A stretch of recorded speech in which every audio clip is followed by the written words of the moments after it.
예수님께서 누가복음 21장에서 성전 파괴 전에 예루살렘에 큰 환난과 어려움들이 있을 것을 예고하시면서 누가복음 21장 10절로 15절에서 이와 같이 말씀하셨습니다. 또 이르시되 민족이 민족을 나라가 나라를 대적하여 일어나겠고 처처에 큰 지진과 기근과 원역이 있겠고 또 무서운 일과 하늘로서 큰 징조들이 있으리라. 이 모든 일 전에 내 이름을 인하여 너희에게 손을 대어 핍박하며 회당과 옥에 넘겨주며 임금들과 관장들 앞에 끌어가려니와 이 일이 도리어 너희에게 증거가 되리라. 그러므로 너희는 변명할 것을 미리 연구치 않기로 결심하라. 내가 너희 모든 대적이 능히 대항하거나 변박할 수 없는 구제와 지혜를 너희에게 주리라 라고 말씀하신 거죠. 예수님의 제자들이 성전 파괴 전까지, 그러니까 예루살렘이 멸망하게 된 것은 AD 70년이죠. 그러니까 예수님께서 승천하신 것이 AD 30년이라고 한다면 한 40여 년 동안에 수많은 환난과 핍박이 있게 될 터인데, 그런 핍박들 중에서도 어떻게 보면 이 당국자들에게 받는 그런 핍박들은 상당히 위협적인 것이죠. 그들은 생명을 끊을 수도 있는 그런 상황이었기 때문에 그렇습니다. 그래서 베드로도 정말 예수님께서 잡히시던 밤에 3번씩이나 부인하고 떠난 것처럼 베드로만 그런 게 아니라 우리 모두가 그런 거예요. 그러니까 이렇게 두려운 상황이죠. 두려운 일이 있을 때 제자들에게 미리 예수님께서 그들에게 구변과 지혜를 주시고 그들을 보호하시겠다라고 약속하신 겁니다. 사실은 제자들은 모든 방면에서 그들은 그렇게 기대하지 않았지만 예수님께서 그들을 훈련시키신 거죠. 3년 반 동안 예수님과 함께 먹고 자면서 예수님의 가르침을 따라서 배우고 예수님의 이적을 또한 다 경험한 거죠.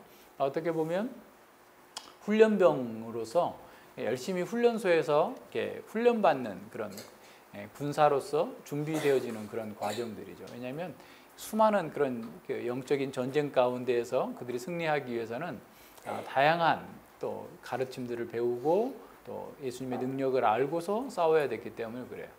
사도 바울도 회심한 후에 아라비아 광야에 가서 3년여 동안 훈련을 받았고, 그리고 그 알려지지 않는 9년여의 시간 동안에 다소에서 복음을 전하면서 또한 훈련받았음을 보게 됩니다. 제자들은 이렇게 당하는 그런 여러 가지 그 고난들 속에서도 사실 어떻게 보면 이런 세상의 권력자들의 그런 고난이 좀 더 강력한 것으로 여길 수밖에 없었던 것이겠죠. 그럴 때 내가 복음을 부인하지는 않을까, 그죠? 제자들이 복음을 부인하고 또 자기 살 길을 찾지 않을까라고 하는 그런 상황들을 늘 염려했었던 거죠. 물론 성령 강림 이후에 4장이나 사도행전 4장과 5장에 보면 그들은 담대하게 당국자들 앞에서 복음을 증거하고 사람보다 하나님의 말씀을 듣는 것이, 순종하는 것이 마땅하다라고 얘기를 했고, 사도행전 12장에서도 야고보의 순교 사건 이후에 베드로가 갇혔을 때에도 온 교회가 기도했고 베드로는 초자연적인 하나님의 능력 가운데서 구출을 이렇게 받는 그런 과정들을 이렇게 경험을 하면서 예수님께서 그들을 보호하신다라고 하는 사실들을 이렇게 여러 가지 면에서 경험을 했습니다. 그러나 그들이 이런 관장들 또 임금들 앞에, 권세자들 앞에 끌려갔을 때 어떻게 말해야지? 내가 정말 유대교를 떠나지 않았다고 얘기할까? 또는 뭐 등등의 수많은 어떤 어려움들에 대한 미리 어떻게 대처할까라고 하는 그런 두려움 가운데에서 그런저런 생각들을 할 수 있는데, 예수님께서 아예 그런 생각마저도 하지 말라라는 거예요. 아예 그냥 너희가 복음을 전하다가 임금들 앞에, 왕 앞에 너희들이 나갔을 때 어떤 말을 할까 연구하지 말라. 내가 너희들에게 그 말씀을 주겠다라고 약속하십니다. 누가복음 21장 19절에서도 이렇게 말씀해요. 예수님께서는 심지어 부모와 형제와 친척과 벗이 너희를 넘겨주어 너희 중에 며칠 죽이게 하고 또 너희가 내 이름을 인하여 모든 사람에게 미움을 받을 것이나, 또 너희가 내 이름을 인하여 모든 사람의 미움을 받을 것이나 너희 머리털 하나도 상치 아니하리라. 너희는 인내로 너희 영혼을 얻으리라 그랬어요. 그러니까 사실은 어떤 사람은 죽음에 내어주기도 하시겠지만 어떤 사람은 머리털 하나도 상하지 않게 하시겠다. 다시 말하면 그들의 육체의 어떤 고난을 당한다 할지라도 결국 영혼의 구원을 얻게 될 것이다 라고 하는 그런 말씀과 약속을 주셨던 거죠. 오늘 본문에서 우리는 예수님께서 제자들에게 했던 그 약속, 어느 세상 사람도 당해낼 수 없는 구변과 그 말을 주겠다라고 하는 거고, 또 하나는 머리털 하나도 상하지 않게 하시겠다고 하는 그런 약속들을 성취하고 있는 그 모습들을 보게 됩니다. 그래서 이러한 그 예수님 안에서의 주어지는 그런 보호와 안전은, 또 지혜는 사실 모든 시대의 그리스도인에게 주어지는 그런 복입니다. 하나님의 보호하심이죠. 그래서 우리는 어떤 상황 속에서도, 사실 바울과 같은 상황은 아니겠지만 우리가 어떤 상황에서도 주님의 말씀대로 살고 주님 안에 있다고 한다면 주께서 주시는 그런 그 능력과 지혜를 가지고서, 그리고 주님께서 우리를 보호해 주시는 그런 은혜를 누리게 될 거예요. 그래서 우리가 하나님께서 우리에게 주시는 복을 3P라고 했죠. 하나님의 임재, 그리고 하나님의 보호하심과 하나님의 공급하심을 우리는 세 가지 축복이라고 그랬는데, 하나님께서 함께 하시는 사람에게 하나님의 보호와 하나님의 공급하심이 있어요. 그 공급하심도 단지 어떤 물리적인 어떤 그 삶의 필요를 공급하시는 것뿐만 아니라 우리의 정서적인 것, 우리의 영적인 것, 우리의 모든 안전을, 또 지혜를 공급해 주시는 것, 이것이 다 하나님의 은혜 가운데 있는 겁니다. 그래서 그것을 이 본문은 우리에게 보여주고 있어요.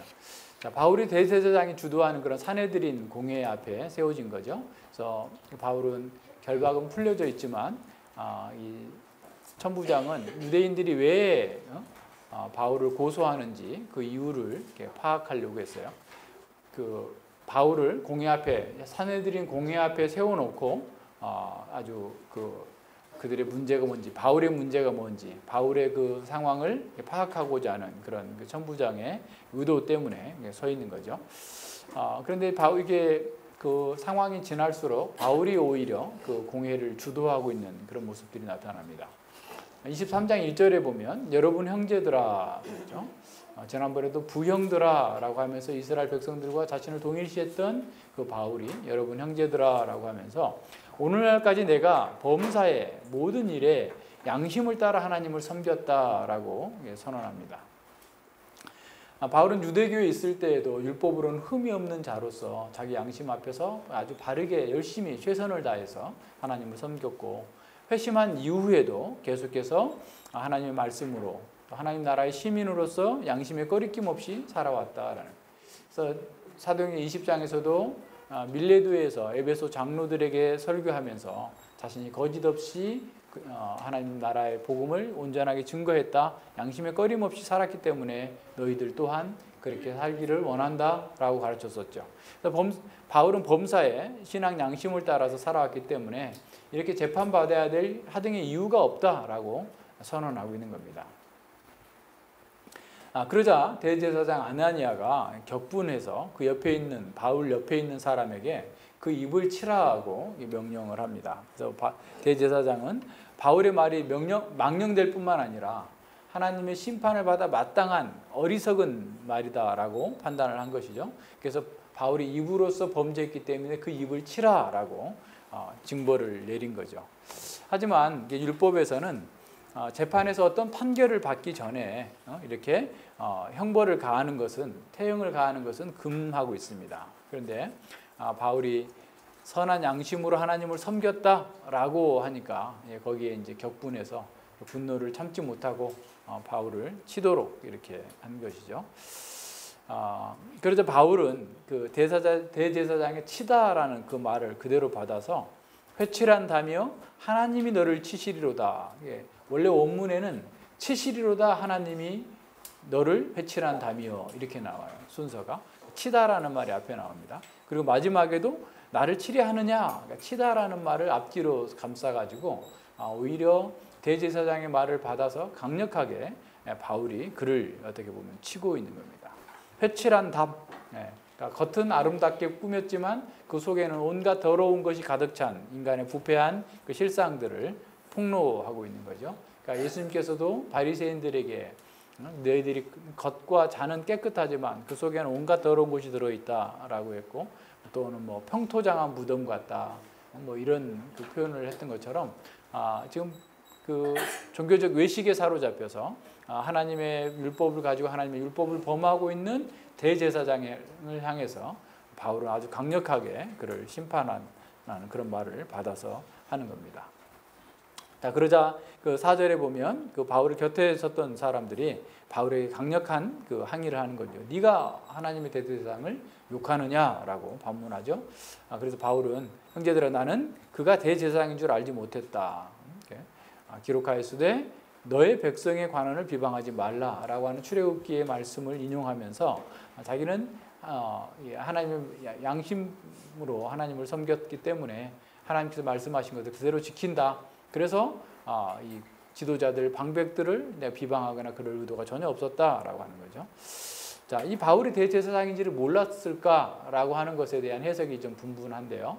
그러니까 이제 어떤 사람은 천부장이 이 산헤드린 공회를 소집했기 때문에 대제사장이 급히 오느라고 제사장 복을 입고 오지 않았을 거다. 그래서 바울은 지금 예루살렘 떠난 지가 아주 오랜만에 10년 넘게 좀 돌아왔기 때문에 그 바울이 그 대제사장 알아보지 못했다라고 하는 표현이 있고 해석이 있고, 또 하나는 바울이 눈이 안 좋아가지고 이렇게 그를 알아보지 못했다라고 하는 표현이 있고, 또 하나는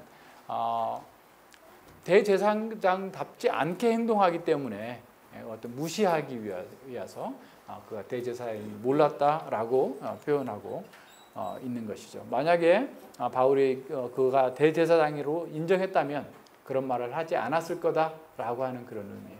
뭐 세 가지 중에 어떤 것이 맞는지 모르겠지만 다 가능성 있는 얘기입니다. 그래서 바울은 백성의 지도자들을 비방하지 않아야 된다면 가장 존경받아야 될 대제사장을 비방해서는 안 된다라고 하는 것을 분명하게 선언하면서 얘기를 하고 있는 거죠. 그러면서 이제 6절에 보면 바울이 한 부분은 사두개인이고 한 부분은 바리새인인 줄 알고서 그 공회 가운데에서 자기를 이제 바리새인과 동일시하는 거죠. 나는 바리새인이요 또 바리새인의 아들이다. 그러니까 아버지도 바리새인이다. 이 정도의 표현은 철저한 바리새인이다라는 거예요. 그러니까 바리새인의 제자이다. 뭐 이런 그런 표현이죠. 그래서 죽은 자의 소망, 곧 부활을 인해서 내가 이렇게 신문을 받고 있다라는 사실을 이렇게 보여주고 있는 거죠. 그래서 이 사두개인과 바리새인들이 믿는 게 달랐기 때문에 사두개인들은 현실주의자들이에요. 헬라화 영향을 받은 사람들이고 현세에서 잘 먹고 잘 사는 것이 목표고 영이나 천사나 부활을 믿지 않는 그런 사람이죠. 그래서 예수님과의 그런 논쟁 가운데에서도 형사 취수제로 한 아내가 7명의 형제와 결혼했는데 부활할 때 누구의 아내로 부활할까요? 라고 물었을 때 예수님께서 너희가 성경도 하나님도 알지 못하여서 오해하였다라고 얘기했던 바로 그 사두개인들입니다. 그러니까 사두개인들은 부활을 믿지 않아요. 그래서 이제 바울은 바리새인이라는 것을 보여주고 또 바리새인들이 믿음의 핵심으로 가지고 있었던 부활을, 내가 부활을 믿기 때문에 이렇게 고난을 당한다라고 선언하게 된 거죠.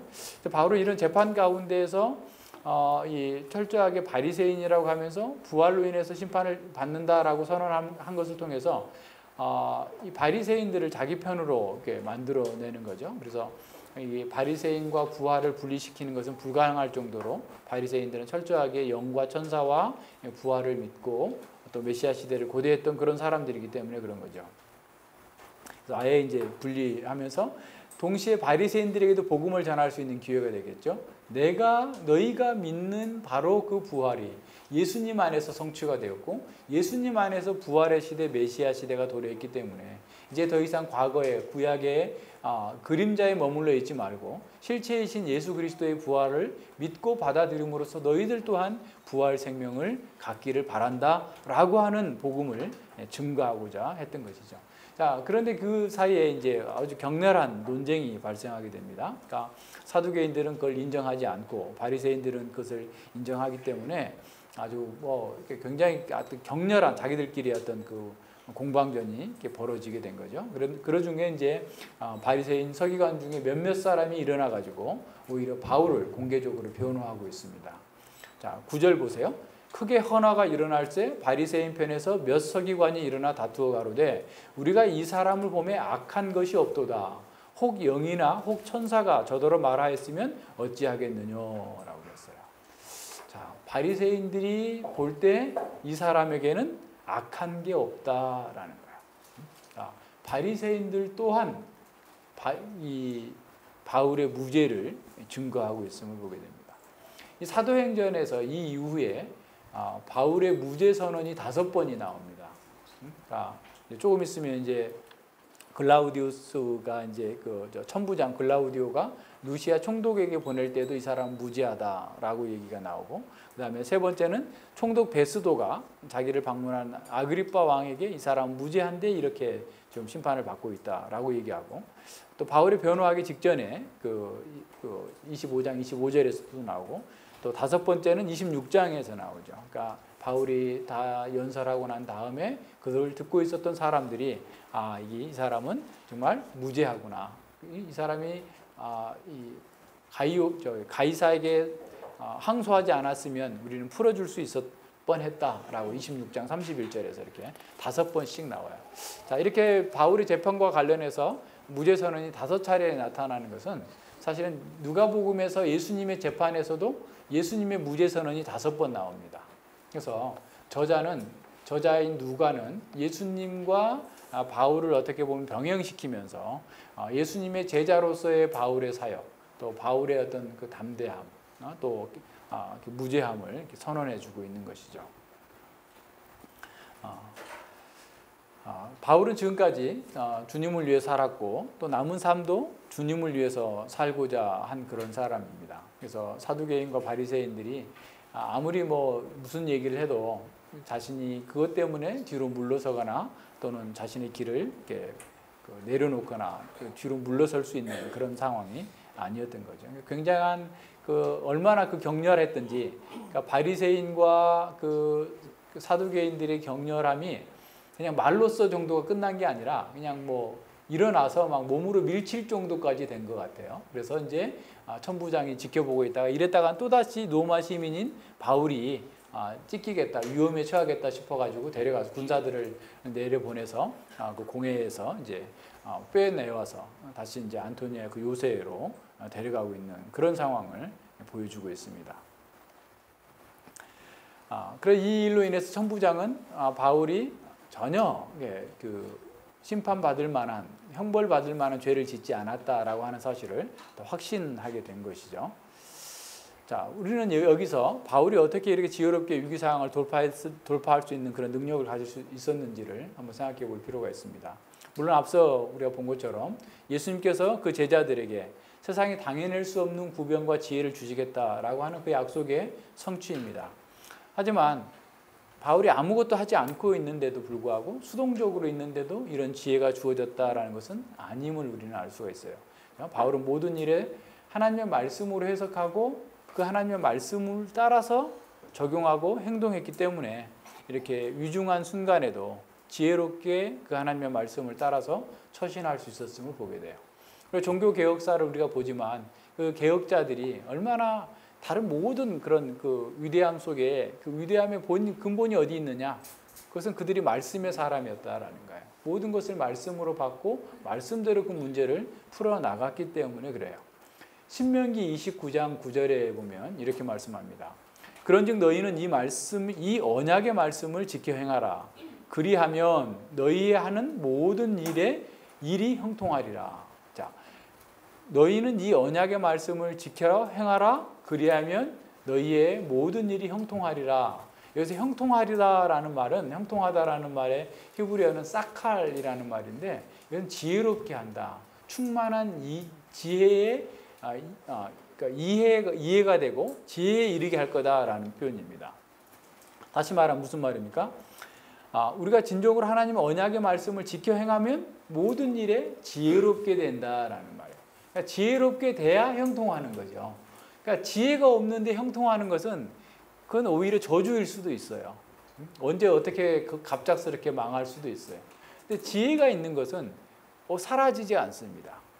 그러니까 여러분이 진정으로 지혜롭기를 원한다면, 형통하기를 원한다면 어떻게 하라는 거예요? 하나님의 말씀을 지켜 행하라. 그러면 지혜롭게 돼서 모든 면에서 형통할 수 있는 거예요. 그러니까 하나님의 말씀을 지켜 행하는 것으로 지혜를 얻는 사람은 세상이 빼앗아갈 수 없는 그런 능력을 갖게 되는 거죠. 그러니까 바울이 바로 그런 거예요. 평소에 늘 하나님의 말씀을 따라 생각하고 말하고 행동하고 지켜 행했기 때문에 그런 위기의 순간에서 그렇게 분명하게 지혜롭게 빠져나올 수 있는 겁니다. 그래서 우리 역시 마찬가지예요. 하나님의 말씀을 공부하면 좀 생각을 좀 해야 돼요. 그래서 사람들하고 자꾸 물론 같이 우리가 오랜만에 일주일에 한 번 만나니까 막 어울려서 막 얘기하고 막 같이 자고 이렇게 하는 거 좋은데 생각하는 시간을 좀 가져야 돼요. 생각하는 시간. 말씀을 좀 고요히 생각하고 그 말씀 가운데서 내가 어떻게 행할까 이런 것들을 조금 생각하면서 우리가 그런 거 있잖아요. 시뮬레이션 한다고 그러죠. 그런 거 있잖아요. 예를 들어서 어떤 뭐 댐을 만든다. 그러니까 댐을 설계 단계에서 댐의 높이를 얼마를 하면 몇 톤의 물을 채울 수 있다. 뭐 이렇게 컴퓨터로 다 시뮬레이션하고 이렇게 뭘 하잖아요. 자, 우리 마찬가지. 하나님의 말씀을 받았으면 그 말씀을 가지고 자신의 삶의 시뮬레이션을 해보는 거예요. 내가 이렇게 말씀을 따라 살 때 어떤 결과가 있겠구나. 아니면 이 말씀을 내가 거부했을 때 이 말씀대로 살지 않아서 내 지혜와 내 생각대로 하게 되면 어떤 문제가 있을까? 미리 말씀을 가지고 이렇게 점검해 보는 거예요. 그러고 나서 확신이 있으면 죽어도 내 이 길을 가겠다라고 나가는 거고, 그러지 않으면 빨리 돌이켜야 되죠. 자, 우리가 말씀을 따라서 이렇게 지혜로운 삶을 산다라는 것은 말씀을 공부할 때 내가 이렇게 할 때 이렇게 해봐야 되겠구나, 이렇게 해야 되겠구나. 내가 이렇게 보이잖아요. 내가 말씀을 공부할 때 내가 이런 잘못이 있고 이렇게 부족함이 있다라는 게 보여지면 이제는 이 말씀을 가지고 이렇게 적용하고 이렇게 해석해서 이 문제를 내가 해 나가야 되겠구나. 생각을 해야 됩니다. 시뮬레이션을 만들어 보고 자꾸 해보는, 그래서 이렇게 하는 것이 정말 하나님께서 기뻐하시는 것일까? 이걸 계산해 봐야 돼요. 그냥 하면 안 돼요. 이런 능력을 얻기를 원한다면. 그러니까 하나님께서 우리에게 지혜를 주실 거예요. 그렇지만 가만히 있어도 지혜를 주시는 게 아니고 우리가 열심히 말씀을 따라서 생각하고 묵상하고 역동적으로 그 말씀에 순종할 때 답이 주어지는 거예요. 그래서 잘 생각하면서 해 나가야 됩니다.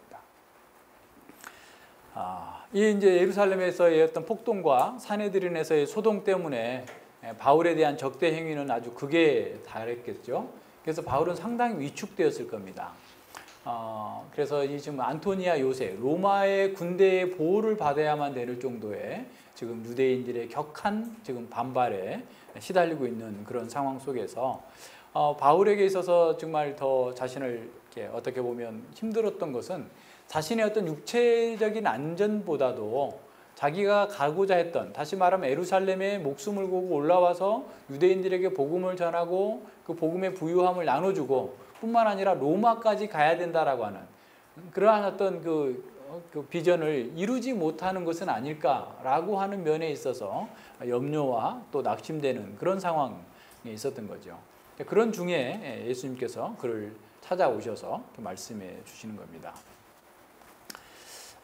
이 바울은 정말 이 그 로마인들에게 지금 몸을 의탁하고 있는 그런 상황 속에서, 그리고 며칠 전에 그 유대인들로부터 그냥 두들겨 맞았던 그런 육체의 고통 또한 얼마나 컸겠어요.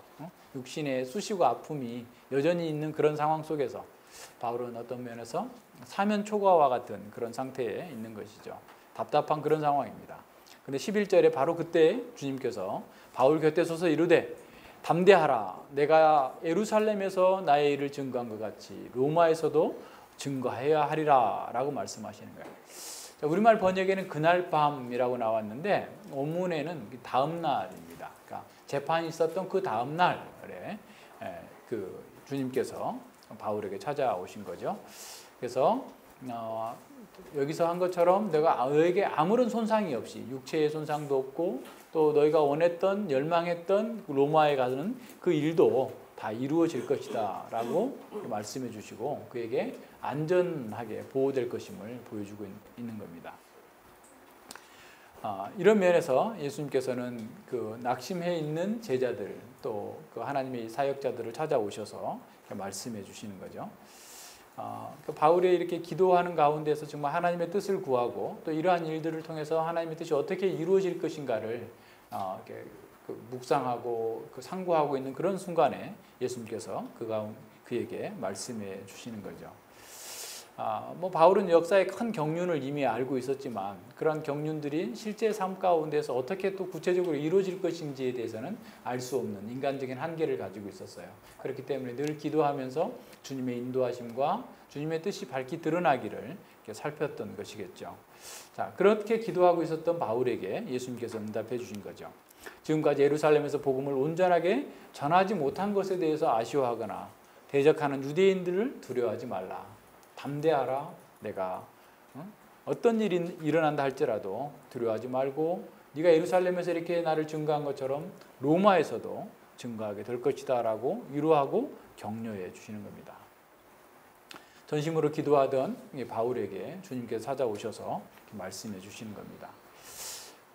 바울의 전도 사역의 아주 위기 때마다 하나님께서 나타나셔서 이렇게 위로해 주셨어요. 그러니까 고린도에서도 굉장히 어려움을 당했을 때 사도행전 18장에 어려움을 당할 때도 두려워하지 말고 담대히 전하라. 이성에 내 백성이 많음이라 라고 이렇게 가르쳐 주셨고 과거에 예루살렘 성전에서도 마찬가지고 늘 어려움이 있을 때마다 주께서 우리 바울에게 위로해 주시고 또 나타나셔서 말씀해 주셨던 것을 보게 됩니다.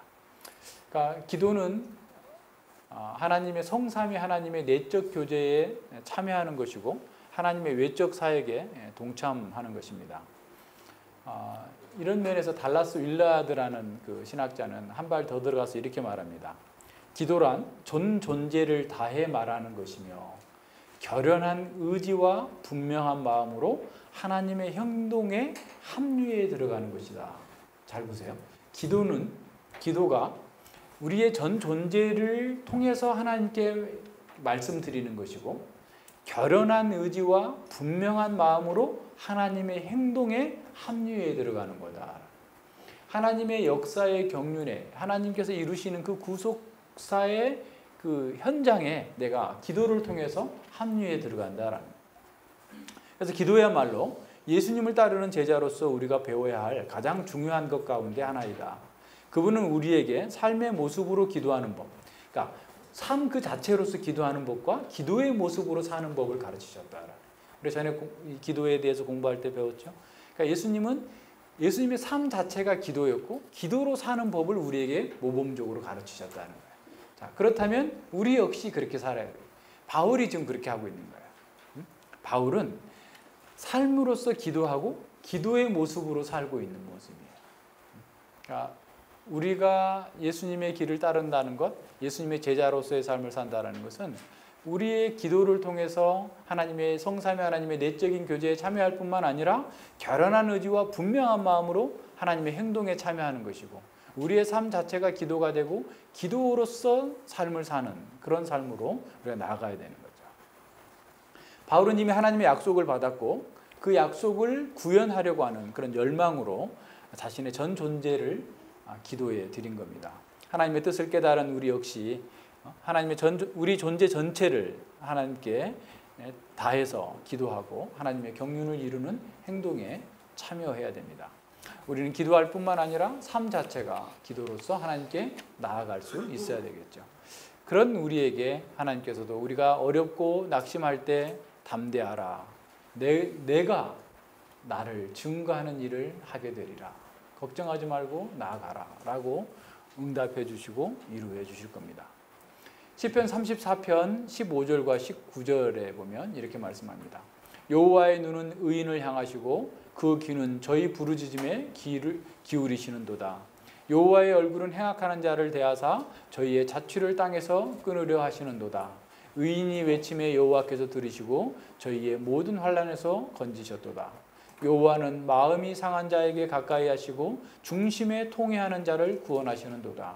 의인은 고난이 많으나 여호와께서 그 모든 고난에서 건지시는도다. 그랬어요. 자, 의인에게도 고난이 있어요. 악인들이 받지 않는 고난도 겸하여 받죠. 그렇지만 그 고난에서 주께서 건지실 거다라고 약속해 주신 겁니다. 자, 그리고 이제 12절로 35절에 보면 유대인들의 음모와 또 하나님의 섭리적인 구원이 나타납니다. 우리는 주께서 바울에게 나타나셔서 말씀하신 그 다음날 아침이 되었을 때 40명이 더 되는 그런 사람들이, 유대인들이 바울을 죽이려고 모의하고 있다. 바울을 죽이기 전까지는 우리가 먹지도 않고 마시지도 않겠다라고 맹세하고, 그리고 그 대제사장과 사내들인 공회에 있는 지도자들에게 다시 바울을 신문해서 바울이 죄를 확정하려고 하니까 사내들인 공회로 데려와 달라라고 요청을 하십시오. 그럼 우리가 중간에 매복해 있다가, 그러니까 사내들인 공회와 안토니아 요새는 상당히 좀 거리가 좀 있었던 것 같아요. 안토니아 요새는 바로 그 성전 옆에 있었는데 사내들인 공회는 뭐 거기서 좀 떨어져 있던 곳인지 40명이 매복할 수 있을 정도의 어떤 그런 그 지리적 거리가 있었던 것이겠죠. 그 상황에서 바울을 이렇게 죽이겠다라고 하는 음모를 꾸민 거죠. 그런데 바울의 조카에게 그것이 알려져요. 바울의 조카가 그 사실을 알고 바울에게 바로 가서 전하자, 바울이 이제 백부장을 통해서 또 천부장에게 청년을 안내하게 하고, 그 청년이 이제 천부장한테 얘기를 했더니 천부장은 굉장히 정치적인 사람이라서 그 상황을 어떻게 처리해야 될지를 아주 능수능란하게 잘 처리해서 이제 그 가이사라에 있는 총독에게 바울을 보내기로 결정을 하게 됩니다. 그런데 이 보면 그 바울을 보내는데 군대의 규모가 적어도 470명 정도 되는 거야. 천부장이 바울을 그 죄수 바울 한 명의 생명을 보호하기 위해서 예루살렘 수비대에 반이나 되는 병력을 동원하고 있다라고 하는 사실을 통해서 보면 하나님께서 그 바울을 보호하기 위하여서 얼마나 그 조카에게 음모를 알게 하고 또 그걸 알게 된 천부장이 이렇게 적극적으로 바울을 보호해서 가이사라로 보내고 있는 그런 상황들을 우리에게 보여줍니다. 천부장이 가이사라로 보내면서 벨릭스에게 보내는 공문에서 4가지 사항들을 얘기하죠. 첫 번째는 뭐냐면, 27절에 보면 유대인들에게 잡혀 죽으려고 하는 찰나에 자기가 바울이 로마의 시민인 것을 알게 되어가지고 그를 구원했다. 약간 거짓말이죠.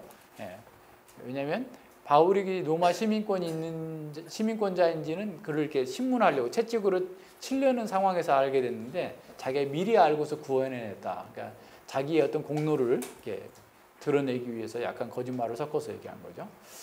두 번째는 유대인들이 그를 고소하는 이유를 알고자 해서 사내들인 공회를 열었지만 그에게서 어떤 사형이나 구금할 만한 죄를 범한 것이 아니다라는 사실을 깨닫게 됐다는 거예요. 28절과 29절에서 그 내용을 얘기하고 있는 거죠. 그래서 바울을 고소하는 것은 단지 율법의 문제에 지나지 않는다라고 하는 사실을 편지에 써서 보내는 거죠. 세 번째는 바울을 해하려는 음모가 자신에게 폭로되어서 그를 총독에게 즉시 보낸다라고 30절에 얘기하고 있고, 그다음에 천부장은 그를 고소하는 유대인들에게 총독에게 가서 그 고소 내용을 진술하도록 명령했다. 총독에게 가봐라. 이건 내 범위를 떠난 거다라고 한 거죠. 그래서 이 공문은 총독 벨릭스에게 급히 호송된 이 죄수 바울이 어떤 사람인지를 공개적으로 확증해주는 그런 역할을 하는 거죠. 그래서 벨릭스는 바울이 로마 시민이며 형을 받을 만한 그런 죄가 전혀 없다라는 사실을 알게 됐죠. 그래도 불구하고 유대인들의 시기, 또 유대인들의 어떤 그 적대적인 고소로 말미암아서 지금 여기에 왔다라는 사실을 알게 된 겁니다. 자, 예수님께서는 이 세상의 주권자로서 세상의 질서와 권세자들을 사용하셔서라도 당신께서 작성하신 그 모든 일들을 진행시키시는 거죠.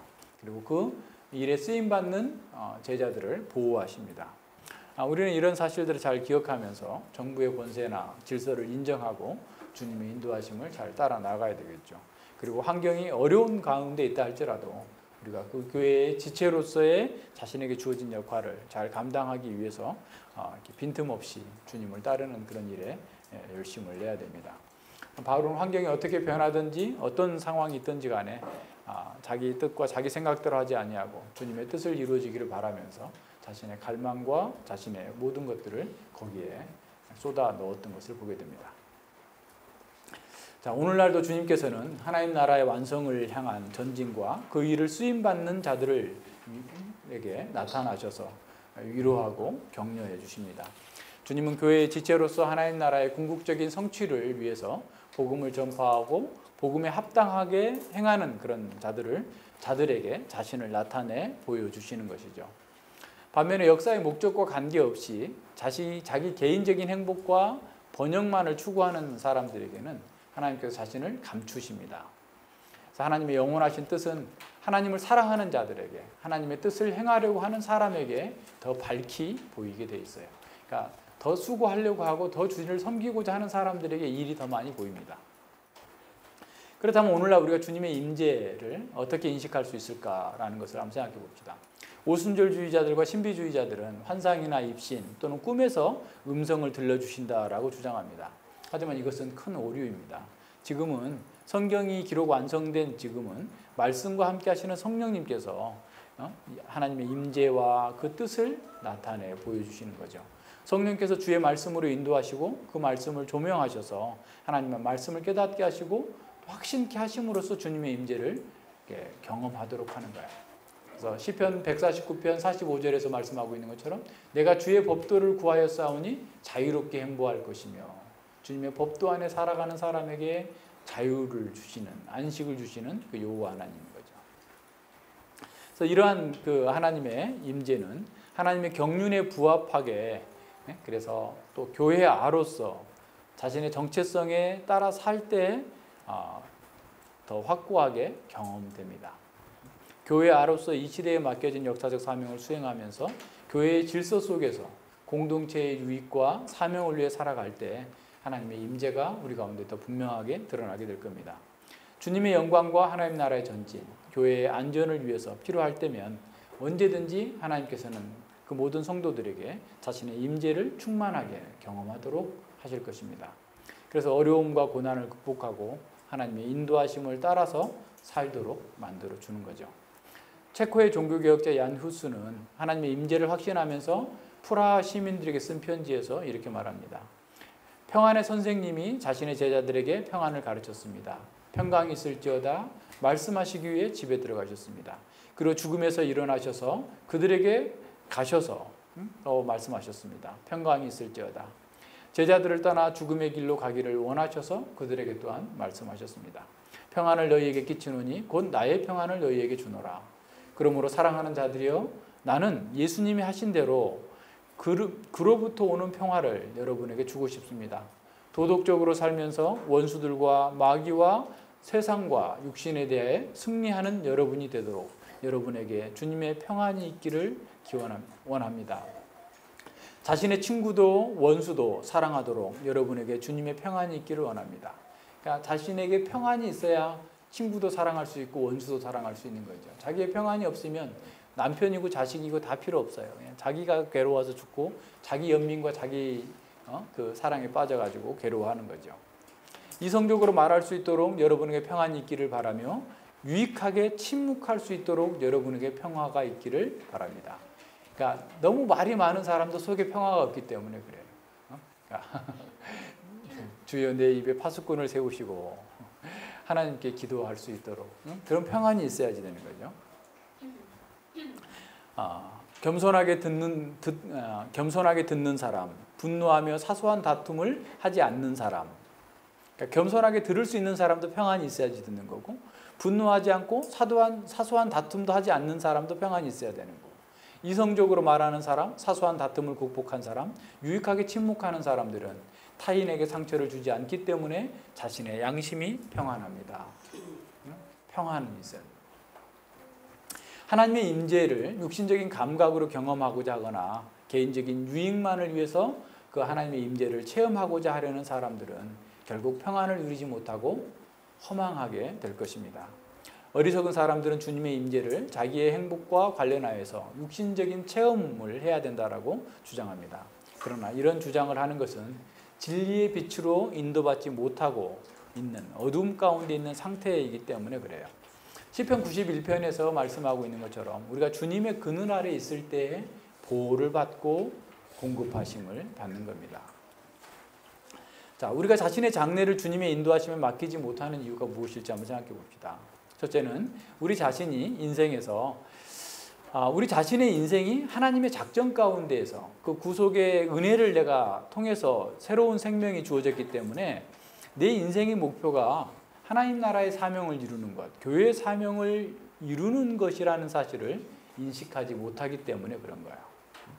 그러니까 에스겔 37장에 돌아가서 에스겔 37장에서 마른 뼈들이 다 이렇게 살아났는데 비키니 입고 해변에 가서 휴가를 즐긴 게 아니라 군대가 됐어요.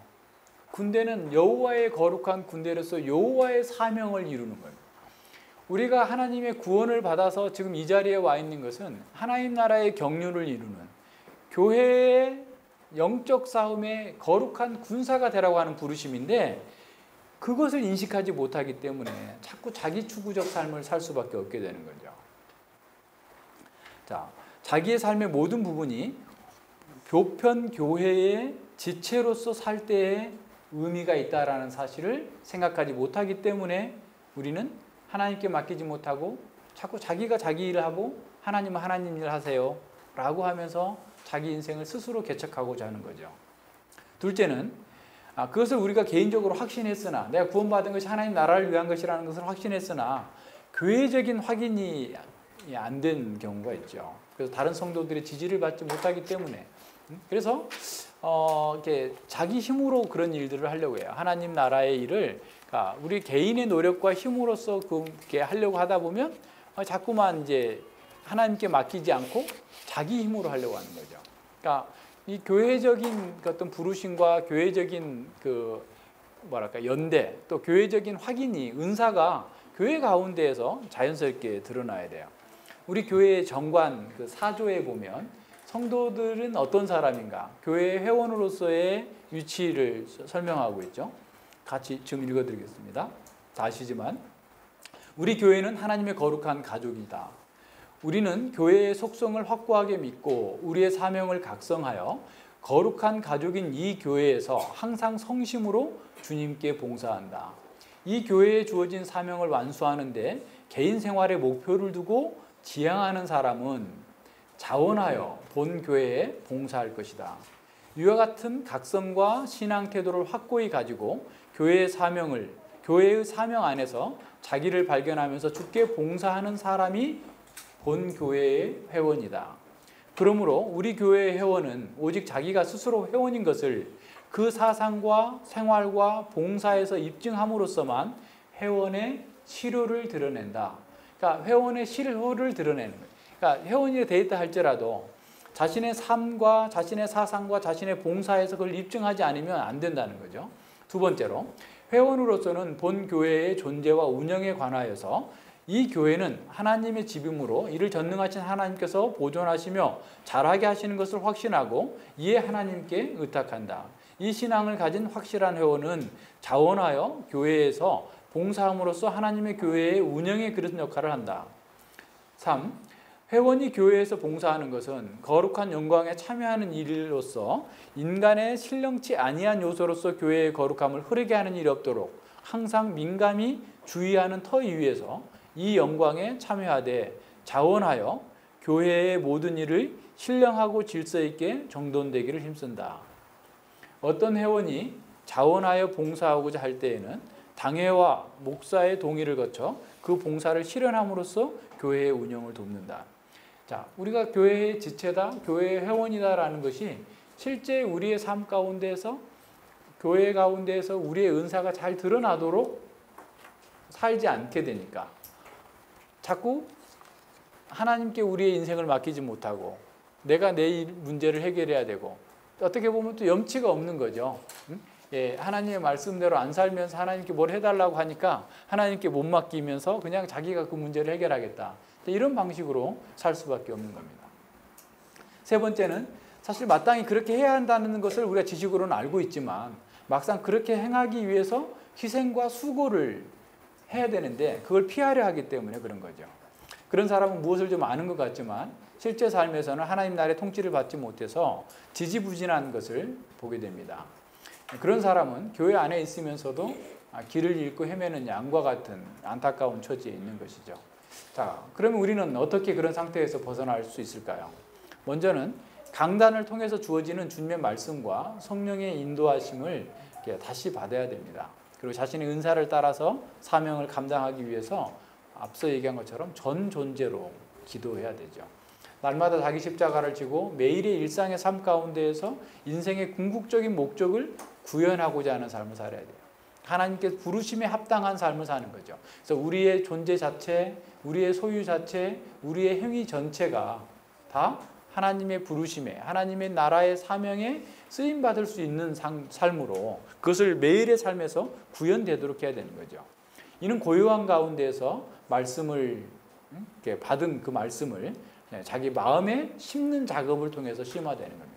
그러니까 말씀을 받았어도 늘 귀에만 머물러 있으면 안 돼요. 머물러 있지 않죠. 떠나버리죠. 우리 마음에 자꾸 심어야 돼요. 나무를 심고도 그냥 파놓고 그냥 주는 게 아니라 살짝 들어 올려서 눌러주면서 또 물도 주고 뭐 이렇게 하는 것처럼 말씀을 받았을 때도 마찬가지예요. 말씀을 받았으면 그 말씀을 내가 잘 내 마음에 새겨지도록, 내 마음판에 새겨지도록 고요한 시간을 가져요.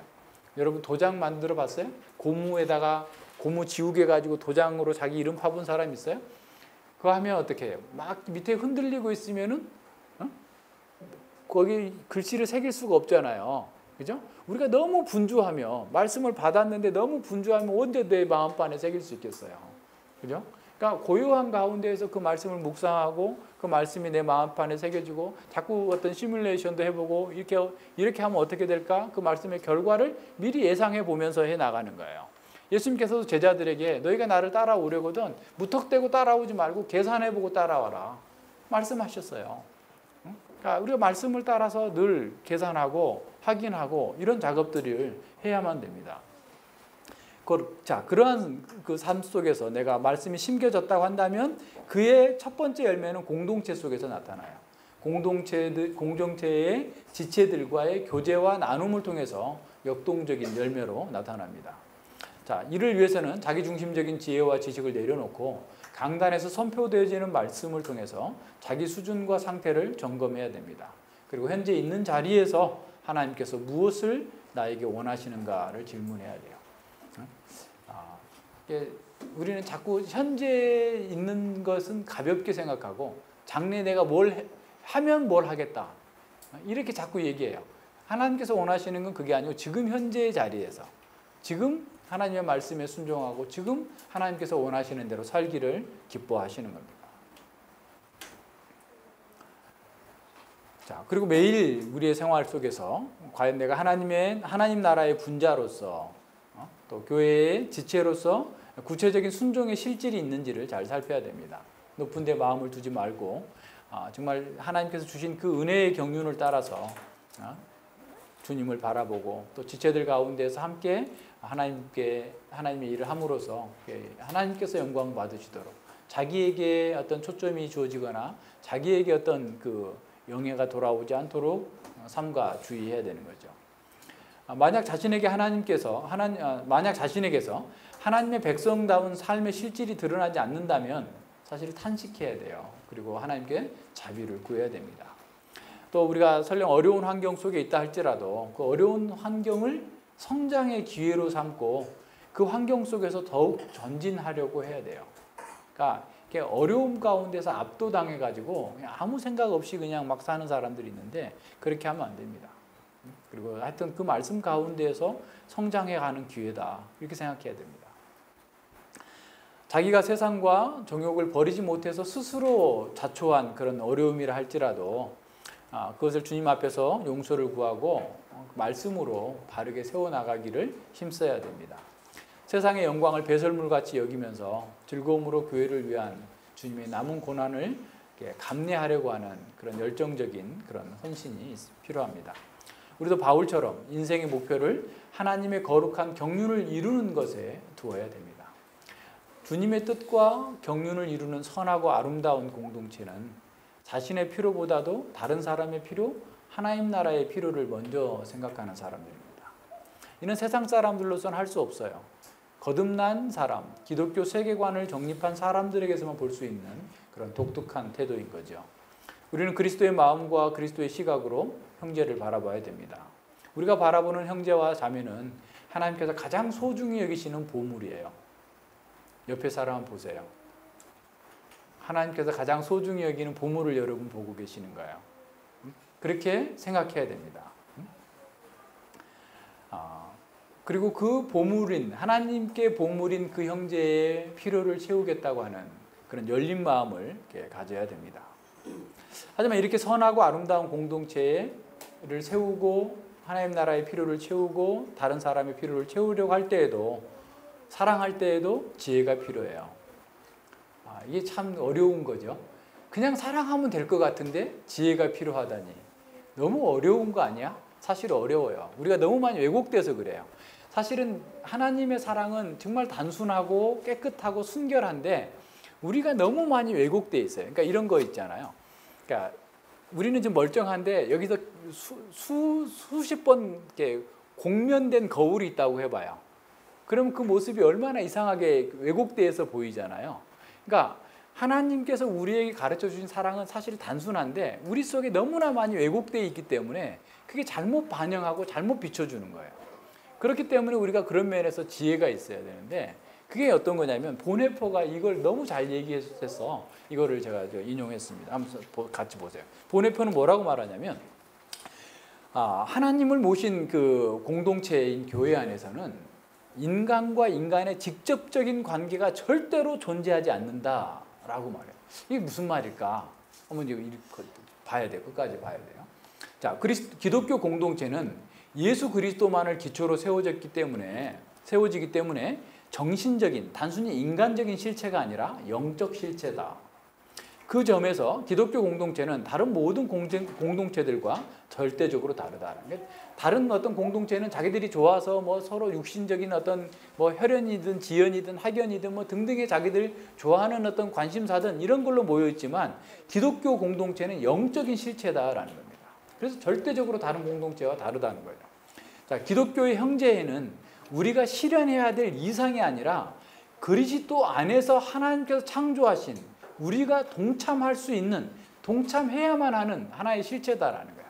그러니까 우리가 어떻게 노력해가지고 하나의 이상, 사랑의 공동체를 만드는 것이 아니라 우리가 만든 어떤 이상의 어떤 그 참여하는 것이 아니라 하나님께서 이미 만들어 놓으신, 창조하신 새로운 인류, 새로운 공동체로 참여하는 하나의 실체라는 겁니다.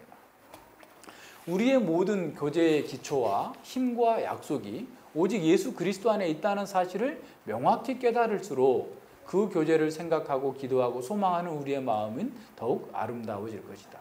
그러니까 우리의 모든 것이 그리스도 안에 있다는 사실을 알게 되고 또 그 가운데서 교제를 그 형제가 그리스도 안에 있는 공동체의 교제를 생각하고 기도하고 소망하는 그런 우리의 마음은 더욱더 아름다워지고 넓어질 거라는 거죠.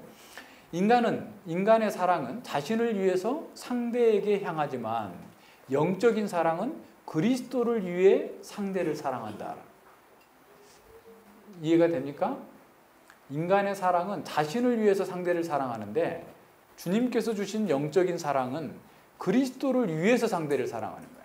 내가 범진이를 사랑하는데 왜 사랑하느냐? 그리스도를 위해서 범진이를 사랑하는 거야.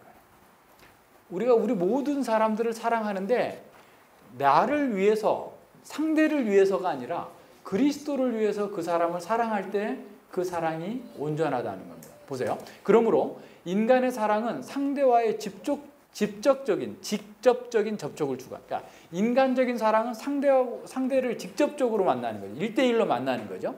자, 그런데 그렇게 하는 걸 구하는데 상대를 자유로운 인격으로 사랑하는 것이 아니라 그 사랑에 구속될 대상으로 사랑한다.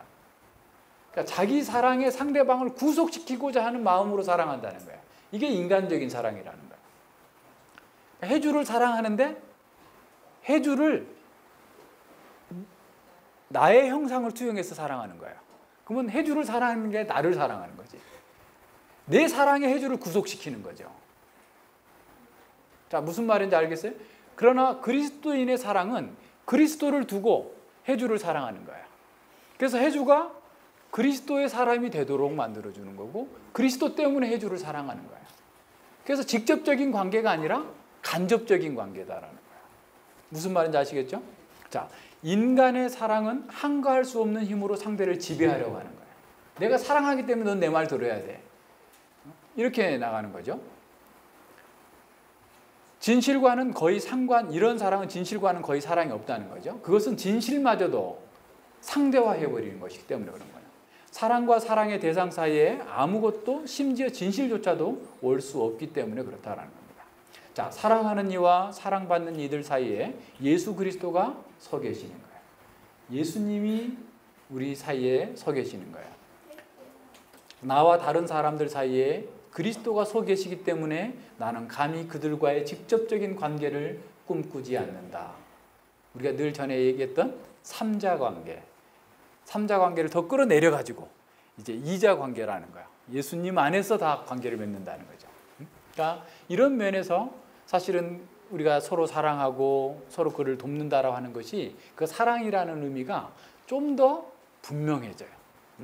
그러니까 우리가 사랑하는 것은 때로는 육신적인 사랑입니다. 세상 사람들과 이거 같은 동일한 의미에서 상대를 주관하려고 하고 상대를 돕고자 하는 사랑이에요. 그런데 우리의 사랑은, 공동체 안에 있는 우리의 사랑은 그리스도가 우리 사이에 있는 사랑이어야 된다는 거예요. 그리스도의 방식으로 사랑하고 그리스도께서 하실 법한 사랑을 하고 그리스도가 영광을 받도록 사랑을 하는 거예요. 굉장한 차이가 느껴지죠?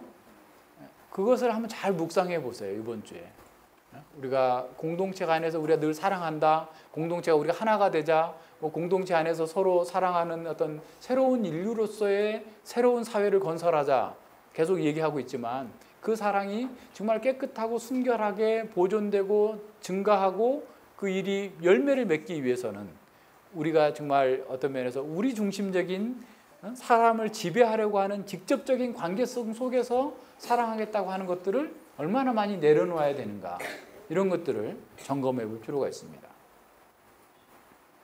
내가 구원받을 수 있다는 말은 오직 그리스도만이 하실 수 있는 것처럼 다른 사람들도 오직 그리스도에 의해서만 구원받을 수 있다. 이것은 곧 나의 사랑으로 상대를 규제하고 지배하고 강요하려는 모든 시도에서 상대를 놓아줘야 한다는 뜻이다. 자기를 부정하는 것이 없으면 이거 불가능하겠죠. 자기 부정이 있어요. 사랑할 때도 자기 부정이 필요한 거예요. 사랑마저도 그리스도로 말미암아 세례를 받아야 돼요. 그러므로 이 영적 사랑은 형제에게 그리스도의 이야기를 하기보다 오히려 그리스도께서 형제에게 더 형제 이야기를 더 많이 하게 됩니다. 그러니까 우리는 막 어떻게 보면 우리가 강요에 의해서 어떤 사람을 믿게 하고 어떤 사람이 변화되도록 만들고자 하지만 실제로는 하나님께서 그에게 더 많은 말을 하고 하나님께서 그에게 더 많은 관심을 갖고 있다, 그리스도께 더 많은 관심을 갖고 있다라는 것을 어떤 면에서 보여주는 것이어야 된다는 거죠. 다른 사람을 만나는 가장 직접적인 방법은 언제나 그리스도께 드리는 기도를 통하는 것이요, 다른 사람을 향한 사랑은 전적으로 그리스도 안에 진리에 의존하고 있다는 것을 아는 것, 그것을 영적인 사랑은 잘 안다라는 거예요. 자, 다른 사람을 만나는 가장 직접적인 방법은 언제나 그리스도께 드리는 기도를 통해서. 그러니까 남편을 대하든 자식을 대하든 이웃을 대하든 우리 모든 사람들을 대할 때 그리스도로 투영돼서 보라는 거예요. 그리고 그 사람이 진정으로 사랑의 대상이라면 그 사람이 그리스도의 형상으로 바뀌기를 바라야지, 내 형상으로, 목사의 형상으로, 아버지의 형상으로 자식이 바뀌는 게 아니라 하나님의 형상으로, 그리스도의 형상으로 바뀌도록 돕는 것이 영적인 사랑이고 그것이 진정한 공동체를 이룰 수 있는 방법이다라는 겁니다. 여러 면에서 한번 생각해 볼 필요가 있습니다. 우리가 함께 하나님의 나라를 지어나가면서 함께 하나님 나라의 공동체를 이루어 나갈 때 우리는 우리의 어떤 그동안에 가지고 있었던 인간적이고 육신적인 직접적인 관계로 의한 어떤 것이 아니라 하나님의 말씀과 그리스도께서 항상 그 사이에 계시면서 그리스도를 사랑하기 때문에 상대를 사랑하는 그런 사랑으로 온전한 공동체를 이루어낼 수 있다라는 거예요. 그런 과정 속에서 우리에게 주어져 있는 이런 말씀들을 하나님 말씀 앞에서 온전한 사명을 감당할 수 있게 되는 거죠. 같이 기도하겠습니다. 예, 하나님 아버지 감사를 드립니다. 주님께서 저희들에게 베푸신 은혜 가운데에서 참으로 하나님께서 함께 하심으로 우리가 지혜롭게 되고 또 모든 어려움과 고난과 환난 속에서도 충만한 공급을 받으며 또 보호를 받고 하나님 나라의 사명을 이루어 나아갈 수 있도록 은혜 주심을 진실로 감사를 드립니다. 우리가 세상을 두려워하거나 죽음을 두려워하지 않고 오히려 당당하게 주님의 말씀을 들고 담대하게 복음을 선포하되 그것이 우리의 삶 전 영역에서 온전히 말씀이 구현되어지는 복음 선포가 있게 하여 주시옵소서. 우리가 주님을 사랑하고 주님께서 우리에게 맡기신 이 복음의 사명을 감당하기 위하여서 이 교회로 하나님께서 모아주셨고 이 교회 가운데서 저희가 먼저 평안을 누리고 또 함께 사랑하고 협력함으로 말미암아서 주님의 나라의 영광을 드러내는 거룩한 사명을 이루어 나아가고자 할 때 우리가 서로 사랑하고 서로 연합하여서 주님의 뜻을 이루어 가고자 할 때에도 우리 속에서 부패함과 어리석음과 무지함이 많이 남아있기 때문에 주님의 뜻을 잘 분별하지 못하고 주의 뜻대로 살지 못하고 또 우리의 인생의 목적을 말로서는 하나님을 영화롭게 하고 하나님 나라의 사명을 이루는 것이라고 말하면서도 실제 우리의 삶 가운데서는 자기 추구와 자기의 번영만을 위해서 살려고 하는 육신에 굴복하고 있는 모습들을 보게 됩니다. 아버지여, 저희들이 깨어서 그러한 모든 것에서 돌이켜서 하나님의 말씀대로 우리 삶의 목적을 더 분명하게 하고 바울과 같이 어떠한 상황과 어떤 어려움 속에서도 기도로서 살고 또 그 삶으로서 기도하는 온전한 삶을 통하여서 주님 나라의 영광을 드러내게 해 주시고 우리가 공동체를 서로 사랑하고 서로 보호하고 서로 위로하고 격려할 때에도 그리스도의 사랑으로 하나님 앞에서 서로를 사랑하는 가운데 온전히 주의 뜻을 이루어 나가는 거룩한 백성들 되게 하여 주시옵소서. 감사드리며 예수님 이름으로 기도드립니다. 아멘.